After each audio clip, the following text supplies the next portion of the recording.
Karena awal-awal tinggal di Bandung itu tinggalnya di tempat pembuangan sampah sama Om itu. Setiap hari ngelihat sampah, setiap hari ngecium aroma sampah.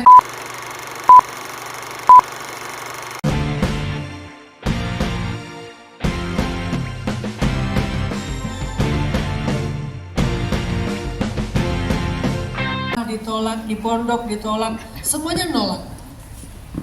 Padahal nilai saya nggak jelek-jelek amat, lumayan jelek sih, tapi nggak jelek-jelek amat. Semuanya nolak. Akhirnya saya nggak bisa ngajar di mana-mana. Ternyata ketika saya dapat kesulitan nggak bisa ngajar, saya minta sama Allah, ya Allah beri saya kejutan. Apa kejutannya coba? Memang Allah takdirkan saya itu bukan ngajar di sekolah, tapi bikin sekolah. Amin.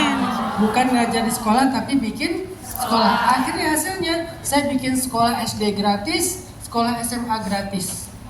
Walaupun gratis, guru-gurunya harus dihargai di atas UMR, nggak boleh di bawah UMR. Tapi muridnya free 100%. Walaupun gratis, itu sekolah punya kuda sendiri, punya stable sendiri, punya farming sendiri, areanya 9 hektar. Bunda Nuris kemarin udah kesana, sampai gempor lutut Bunda Nuris tuh naik turun di sana. Itu sekolah gratis. Oh berarti Allah memang mentakdirkan saya ditolak ngajar sana sini karena Allah pengen saya justru bukan ngajar tapi bikin sekolah. Lahirlah Sekolah Rimba Indonesia sama Sekolah SMA 20 Mind Sociopreneur High School. Itu namanya keajaiban. Terus saya nulis buku karena waktu itu saya nggak bisa ngajar di mana-mana, daripada nganggur saya nulis buku kan. Saya nulis buku, udah jadi naskah, saya kasih ke penerbit-penerbit. Semua penerbit menolak buku saya, nggak ada yang mau nerbitin. Alasannya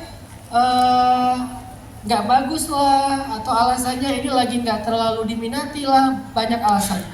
Gara-gara semua penerbit nolak menerbitkan buku saya, akhirnya saya doa lagi, ya Allah beri saya kejutan. Kejutannya apa? Kalau saya naskahnya nggak bisa diterbitin oleh para penerbit, itu karena Allah pengen saya punya penerbit sendiri.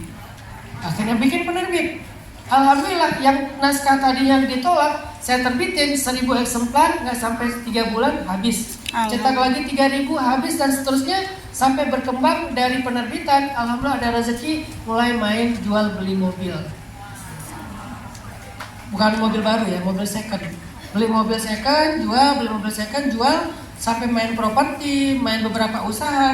Itu gara-gara tadi di penerbit ditolak. Coba kalau misalnya saya diterima ngajar, saya diterima naskahnya diterbitin, mungkin selamanya hidup saya ada di zona nyaman. Bukan zona sulit, tapi zona nyaman. Zona nyaman, ya saya mungkin gitu-gitu aja. Dan baik, cuman gak akan pernah berkembang. Sedangkan zona sulit, zona yang menantang, mungkin awalnya berat, tapi setelahnya banyak kejutan-kejutan.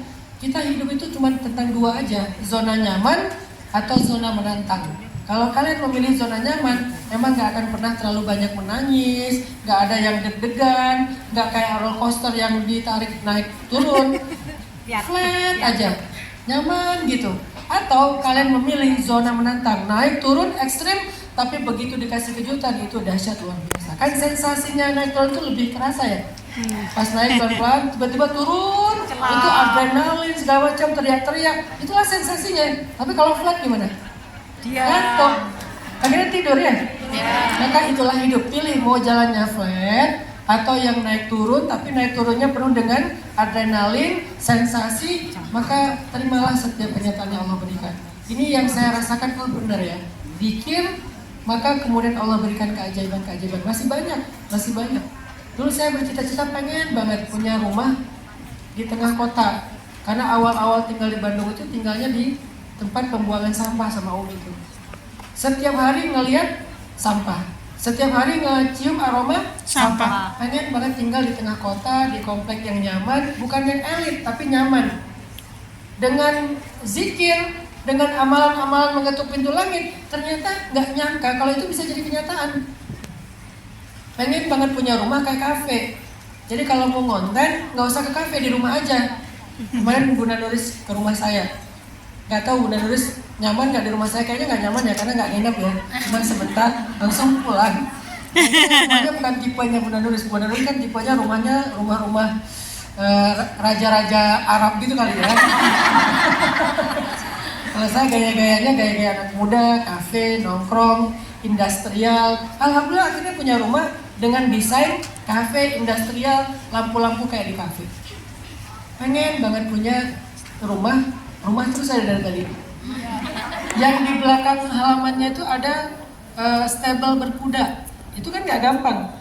Dengan zikir, dengan amalan mengetuk pintu langit, tiba-tiba Allah wujudkan juga punya rumah di belakangnya ada stable berkuda. Jadi saya bisa berkuda di stable sendiri, kuda punya sendiri, ada kuda favorit, nggak perlu lagi datang ke stable orang nyewa segala macam, nggak perlu juga datang ke gedung sate naik kuda bayar 50.000. Jadi kayak Allah munculkan banyak keajaiban, itu salah satunya adalah dengan amalan mengetuk pintu langit.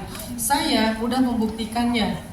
Karena saya adalah anak orang miskin banget, ayah saya adalah tukang pangkas, ibu saya ibu rumah tangga. Saya nggak mau mengandalkan mertua sama sekali.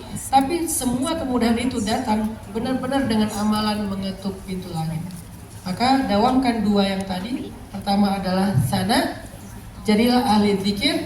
Kedua, sholawat, jadilah orang yang mengisi seluruh doanya dengan sholawat. Baru nanti yang ketiga disampaikan oleh Umi Hanin Akhirat. Silakan Umi.